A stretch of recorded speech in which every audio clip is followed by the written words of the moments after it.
for joining us. I thought it would be really wonderful for the kids to be able to hear a little bit more about what you do at the Center for Whale Research and how you came to work there, maybe.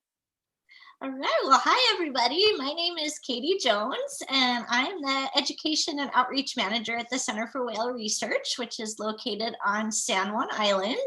And if you guys don't know, San Juan Island is about 90 miles north of Seattle, so we're a little bit north of you guys.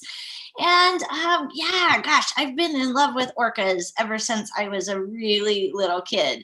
And I grew up in Colorado, where we had no semblance of sea life, of course.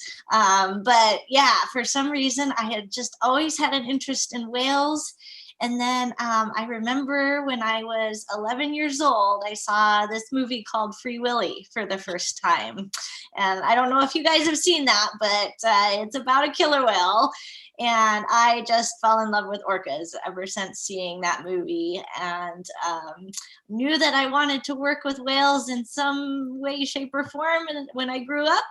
And when I was a senior in high school, I got to come to Washington, to San Juan Island, and see orcas for the very first time. And my life has not been the same since. Oh, that's so cool.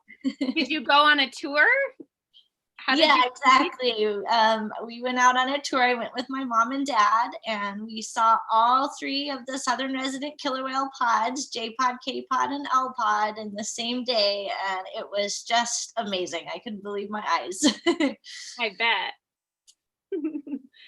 And how long have you been working for the Center for Whale Research now? Well, I've been on the island working as a naturalist for about 20 years, but I've worked for the Center for Whale Research on and off during that time. So quite a while. Yeah, cool. Okay, thank you for being here with us and for telling us a little bit more about your work. The kids have a lot of orca questions. Have you always studied orcas, or have you also studied other whales?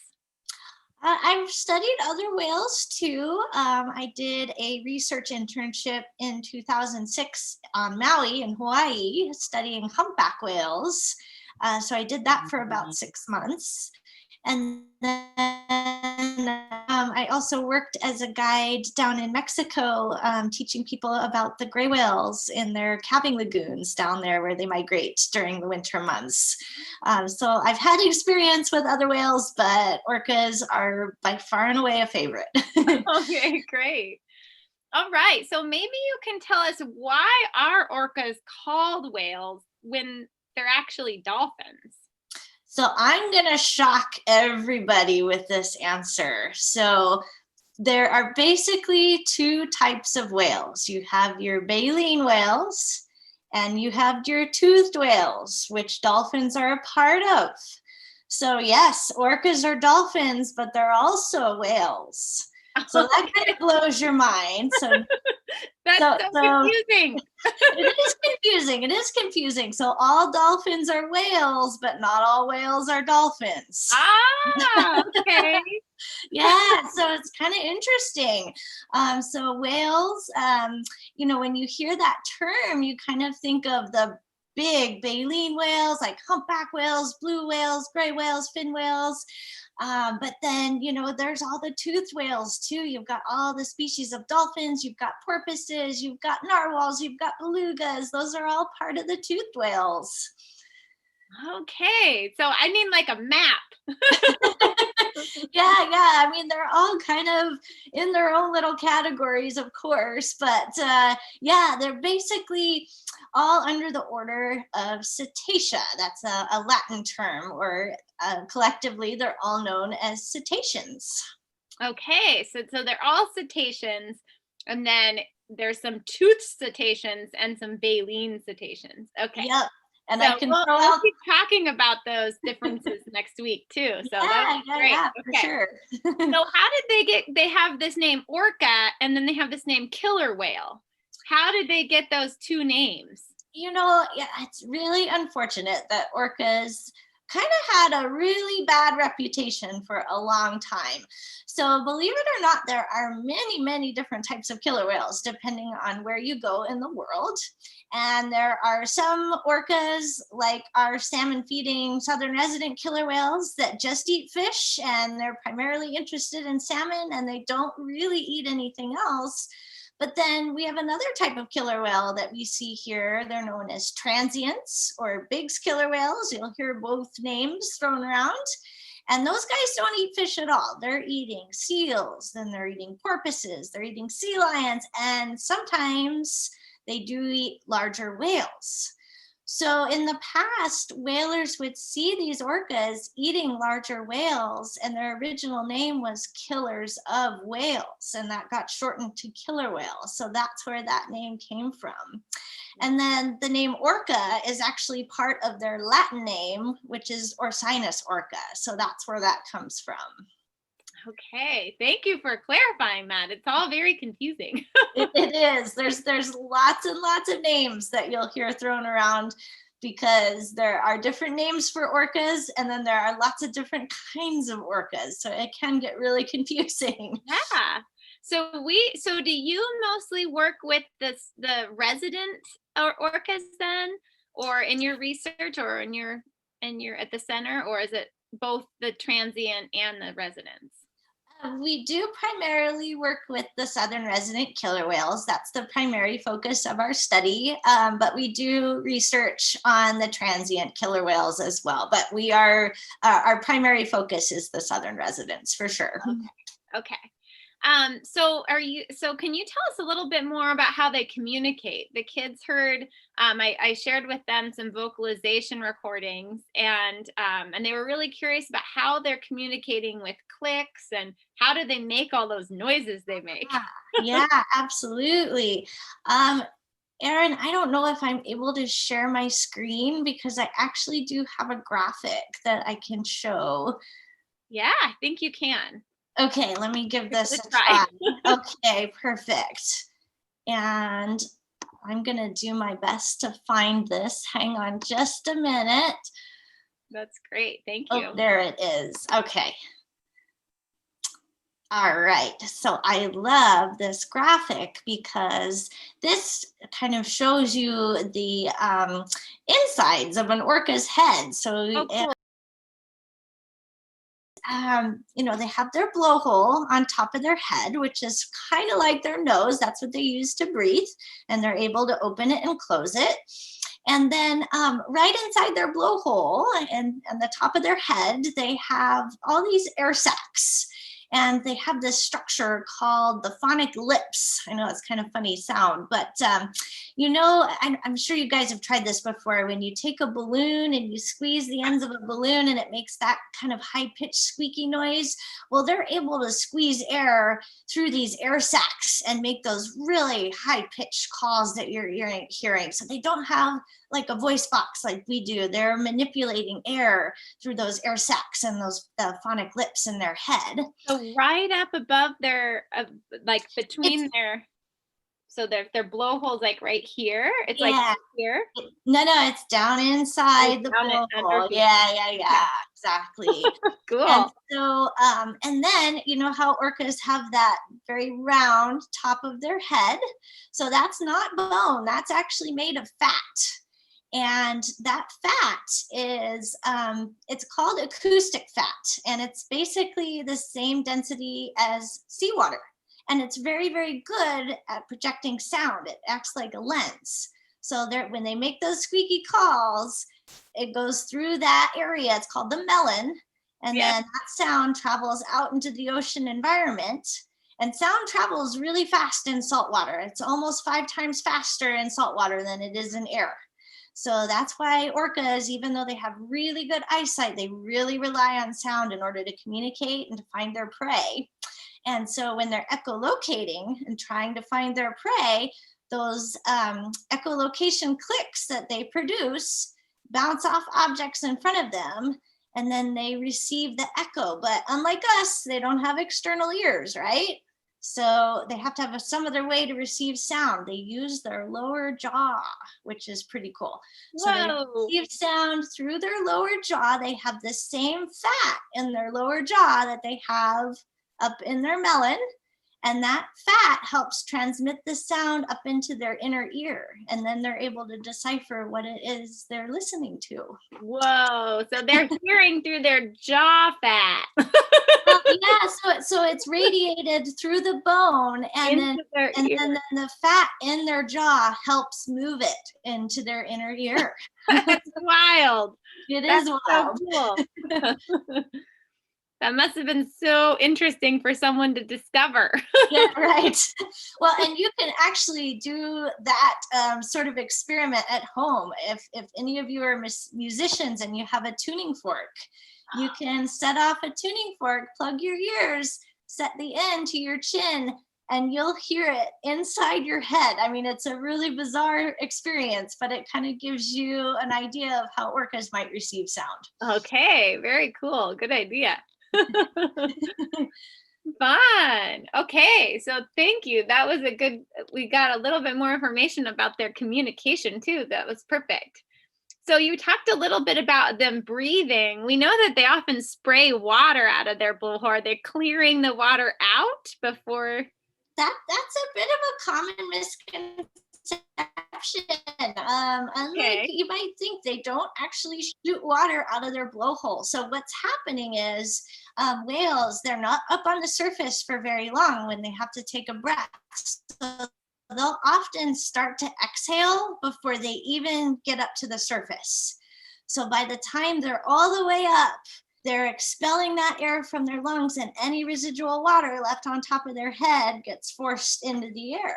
Okay. And so then in that short amount of time, yeah, exactly. So what they're doing is they've got to exhale really, really fast and then take in a breath before they go back underwater. So, with them, it's so forceful. Think of it as if you have to sneeze every time you breathe. It's got to happen really, really, really fast because they're not on the surface for very long. Yeah. And how long can they be underwater before they have to take that breath again? If they really, really wanted to, probably between 15 and 18 minutes, maybe as long as 20 minutes. So quite a long time, but it's pretty rare that we see them stay down quite that long. Usually a long dive might be somewhere between 8 and 10 minutes. That's a long dive. Yeah. Yeah. Okay. So that's interesting. All right, here's a totally separate topic. How old do orcas in the area get to be? We had kind of a range. I was curious about our residents and how old they usually get to be these days. Yeah. So they can be very long-lived for sure. So females, on average, can live 50 to 60 years. And males live to be around 30 to 40 years, but they can live a lot longer than that. We had a female in one of our resident pods in J Pod, and her name was Granny. Yeah, exactly. And Granny is the oldest known Southern resident. So, unfortunately, Granny disappeared in 2016, but she was approximately 105 years old. Oh, wow. Yeah. So she was very, very long lived. And that's just an estimate because we haven't been studying them that long. We have to look at the ages of her family members to try to get that estimate. But we think her birth year was around 1911. Wow. So wow. The oldest orca currently in the southern resident population is an L pod. L25 is her number. Her name is Ocean Sun, and we estimate her birth year as 1928. Oh, wow. She is still alive. And so how are you keeping track of all their names and their ages, and how can you really tell if you weren't studying them in the 20s, or were people documenting then? No, nobody was documenting then. Orca research really started in the early 1970s. So all of this work that we had to try to figure out the family relationships and the ages of the whales in the population, we had to start from scratch in the early 1970s. So I don't know if you guys are familiar, but orcas, at least the southern resident killer whales anyway, stay with their mothers and with their families for their entire lives. They never ever leave their pods, they never leave their mothers. So when scientists first began studying them back in the 70s, they really kind of knew who family members were because of the amount of time they would spend together. And then you can look at the ages of those family members and try to estimate how old everybody is, if that makes sense. Okay, so really it's a little bit of an estimation to start with, and then Yes. as you've been studying them, you've been able to watch babies come into new family group. But isn't there a new baby in? Is it J-Pod that there's a newer baby? Yeah, I'll just back up and say, now that we've been studying them for 44 years, we know how old everybody is in the Yeah. population now, with the exception of those animals that were born before the study began. Okay. But yes, we did have actually two new babies born into J-Pod in September. So that was pretty exciting, and we'll keep our fingers crossed Yeah. for those little Yeah. ones. Yeah, we know that they're an endangered species, so we know that there's been a lot of research and work to try and make sure that then their food source is also protected and secured as well. And so that was part of the reason we started with a study of salmon before we came to the study of orcas, so that we could have kind of an understanding of their importance in the whole cycle too. Okay, so let's see here. Okay, back to a little bit more like maybe anatomy. How do you tell the difference between the male and the female? You were talking about the older grandmothers, but how can you tell? Is there a noticeable difference? There is actually.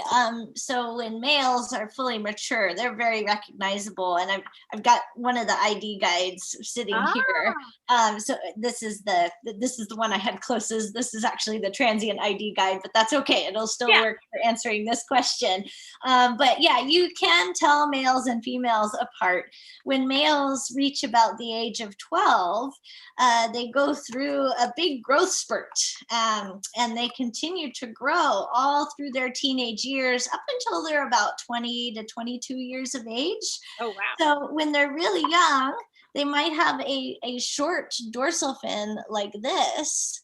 But then when they get older, they're going to have a very, very tall, straight up and down dorsal fin that towers above the females and the young ones.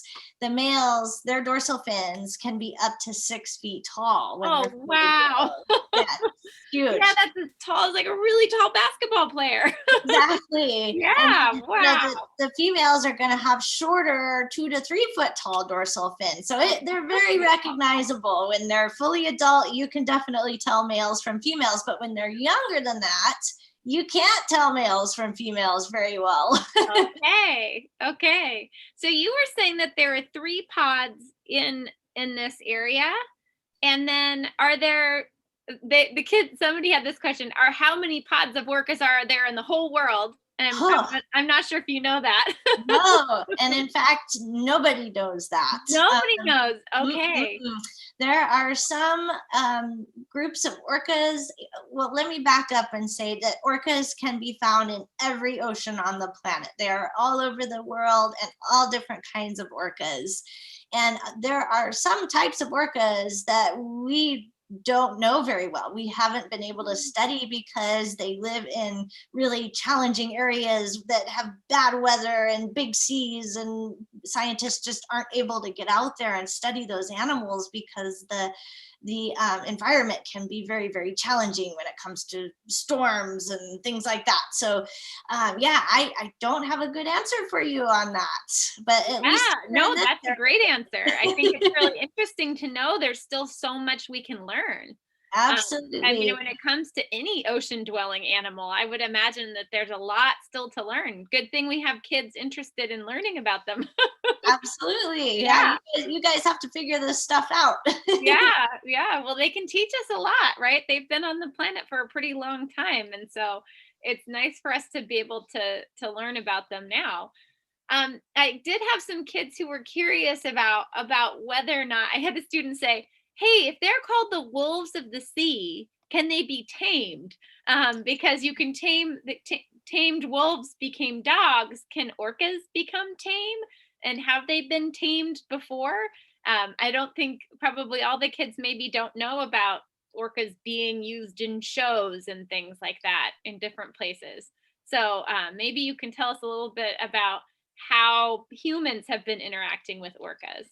Yeah, orcas have had a tough time when it comes to their relationship with people. It's kind of a sad history in some ways, because before the 1960s, people knew almost nothing about them, and so they were really, really scared of orcas. I mean, they're called killer whales, so they thought that they would kill people, which of course now we know is not the case. And it really wasn't until orcas started to be captured for the aquarium industry, for places like SeaWorld, that people started to change their view on orcas. Instead of being these scary, scary monsters, it was like, oh, well, they're really smart, and they're quite docile, and oh, look, you can train them how to do tricks. And unfortunately, that started a period in history where a lot of the orcas from JK&L pods were taken for places like SeaWorld when they were just babies. And so we know now that orcas are not suited to life in captivity. They are, of course, very big animals, and they have huge areas that they travel in. An orca can travel up to 100 miles in 24 hours. So they are always on the go, even when they're resting. So can you imagine living in a little tiny tank? They can't get it'll just never replicate the ocean. And not only that, but Certainly they is really no need to be. aquarium big enough. No. And if you Yeah. think about it, if you look at an orca tank in an aquarium, we don't even live in a space that small. We No. interact with our whole world, right? And they're just not able to do that when they're in captivity. And not only that, but they're so family oriented that it's really sad when they can't be with their families. They really need that. They need to be with their families. Yeah. Speaking of families, the kids had so many questions about their young. So I'll maybe ask you a little bit about those guys. So how many babies do they have at a time? Just one.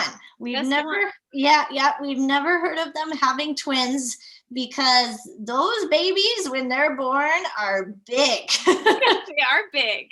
So Yeah. think of it as like the size of your couch in your living room, and around 400 to 500 pounds when they're. Oh, yikes. Yeah, not little babies. But they are mammals, so they're drinking their mom's milk. Somebody said, well, how do they do that in the water? Yeah, it's kind of tricky, right? How do they do that in the water? Well, I wish I had a picture to kind of illustrate this a little bit better, but they come up under their mom, and they give their mom a little bump, and they kind of say, hey, I'm hungry. And mom can actually eject a nipple for them. Oh, And they have a tongue that has these like little frills on the end when they're really young, and they're able to shape it into a taco. And oh, they'll get up under mom, and mom can squirt milk into their mouths. oh. And how old are they when they stop getting milk from their mom? Oh gosh, probably a year and a half to 2 years. Okay. Yeah. Kind of like babies. Yeah. Human Kind of like babies human too. babies. Yeah, Yeah. yeah. And so then they're about that age when they start to hunt on their own, or does the mom give them food Yeah, for a actually, they'll while? probably start eating fish around 6 months old, honestly. Okay. So mom's going to start teaching them from a very early age, even probably before they can begin to eat fish, because with orcas, kind of like people, they're so smart. Most of their behavior is learned. So they have to learn things from their mom, and they are with their moms 24/7, and they're watching everything she's doing. Okay. So so you were saying they never really leave their mom, so they don't really get lost. Someone was worried if they got lost in that big ocean that they live in. Yeah, unfortunately, that has happened before, but it is very, very rare. Mom tends to keep a very sharp eye on her kiddos, and even if she is not, she will often find somebody to babysit and make Okay. sure that they're not being left all by themselves. Yeah. So does mom sometimes need to go off and hunt and then leave the okay. And Yeah. then are there times when the baby is vulnerable to predators? Are there predators to the babies? Honestly, orcas really don't have predators unless you Yeah, count people, of course. yeah. So, yeah, probably not too much to worry about as far as that's concerned. So when it comes to the baby's health, it's more a concern if they're just getting enough food. What is it that is worrisome about those young orcas? Why are they so vulnerable? Yeah, so it's unfortunate that these animals, with them being at the very top of the food chain, they do have a lot of toxins in their bodies, a lot of pollutants, and especially a mother who has had her first baby. It's really sad to say this, but in a lot of cases, she is passing the toxins in her body to her baby through her milk. And so those toxins can really potentially decrease the immune system of the baby. And in a lot of cases, maybe a firstborn of a mother might not survive because of that. Okay, and that's what they think happened last year or the year before with the babies? You know, honestly, we don't know what happened. That was J35 Telequa who Yeah. carried her baby for 17 days. And we honestly don't know why that baby did not survive. It's such a sad thing to watch, of course. It was really, really heartbreaking. But yeah, to be perfectly honest, we don't know what happened with that baby. Okay. We have a big mural of Tahlequah and her baby in Edmonds. Oh, A yeah. really beautiful mural of her. Aw. So okay, the kids had some other curious questions about baby. They kind of wanted to know, did the baby orcas ever hurt their moms or dads or brothers or sisters? Is that No. something they did? Well, Did they play together? they do play together. Yeah, absolutely. So in most cases, you're just gonna see them playing around, maybe roughhousing with each other. The only time I've ever seen, let's say, a mom discipline her baby, I've had Oh, that before. There was one instance where we had a youngster who was just pestering his mother and would not leave her alone. And I think she was maybe trying to take a little rest and just nonstop. And she actually came up and whacked him under the chin. I was like, almost like, knock it off. I've had oh wow. That must have been surprising for everybody to see. enough. For sure. Yeah. Oh, I bet you probably have some good stories about special encounters. Has Are you usually out on a boat where you're seeing them at a pretty big distance, or when you're doing research or a new part of your study? Can you maybe Yeah. tell us about us?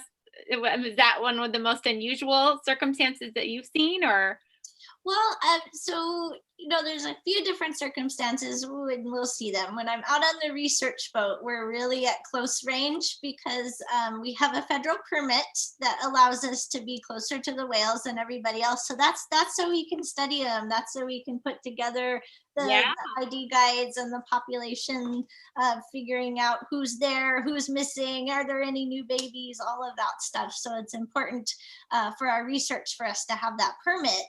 I do work as a naturalist on one of the whale watch boats too. And when I'm on a whale watch boat, it's a whole different set of rules. You have to stay very far away. You need to stay 300 yards away. That's the law from southern residents. And you need to go very, very slow when you're around them. And obviously, we go slow when we're around them on the research boat too, because we don't want to bother them. Oh yeah, yeah. Yeah. And sometimes we get to see them from shore as well, which is really, really fun. Being here on San Juan Island, they really, really like the west side of the island when they're in the area. It's a good place for them to look for food. And so sometimes you can see them right from the beach. Yeah. So one time, this is a question I have for you. One time I was on Vashon, and my friend said, "Oh, hurry to Point Robinson. They're going to Point Rob. The Southern residents are going to be by. You have to go." And so I have this short little video I shared with the kids, where they came right up against right, really close to the beach, and we were all just like, "Whoa!" Screaming and yelling and so excited. And it really seemed like they didn't just swim by. They were jumping, and they were, tail flapping. I mean, they were like, just, I felt like they were putting on a show for us. Did they have that kind of behavior for some reason? Did they know we were there? I mean, it just felt like so lucky that we got to see that moment. In a lot of cases, when you see that kind of behavior, they're probably socializing with each other more than anything else. And we just get to enjoy it, which is great. But yeah, and in a lot of cases, they're very used to people, so they don't really tend to pay us too much attention. But yeah, when you get to see that kind of behavior, it's just so special. Because you're kind of getting a little window into their world, and it's just wonderful to see them being playful and enjoying each other's company. Yeah. We were so excited, and I had, grew up on Vashon on my life, and I hadn't seen them that close. It felt like they came so close, and I was like, "Oh my gosh, don't go in the water! Like, give them some space. They're so big." So yeah, it was exciting. So I think a couple of my students have been on boats on the San Juans, and just there was a student and his family who just happened to be on a boat, and the orcas just came right up next to them, and they were like, "Whoa, what happened?" So they weren't planning on it at all, and they were really surprised. So I think they were parked or something, and then this whole pod came by, and they were like, "What?" So they were pretty excited too. But yeah. Okay, well, let's see. What part of your job do you really like the most?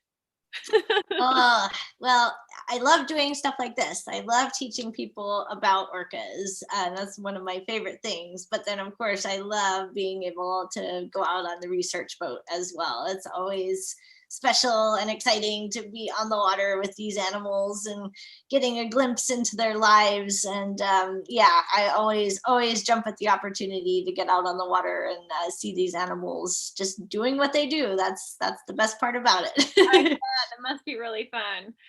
So I have one last question. I had some students who we have a lot of resources in our virtual classroom, but do you have any other recommendations for us for good sources of orca information or whale information?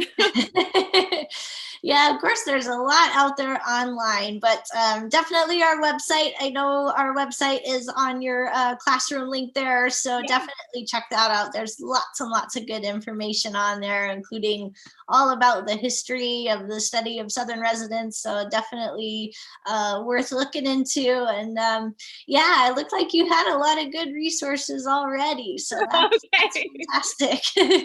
I hope the kids have fun exploring. So we'll keep learning more in the next week, and I hope they have a good opportunity to watch you and learn from you as well. So thank you so much for joining us, Katie. Yeah, thank you for having me. It's great to be here. Yeah, well, it's fun to be able to talk to people in this format. It's one of the silver linings. So Absolutely. appreciate it. All right, bye. Bye.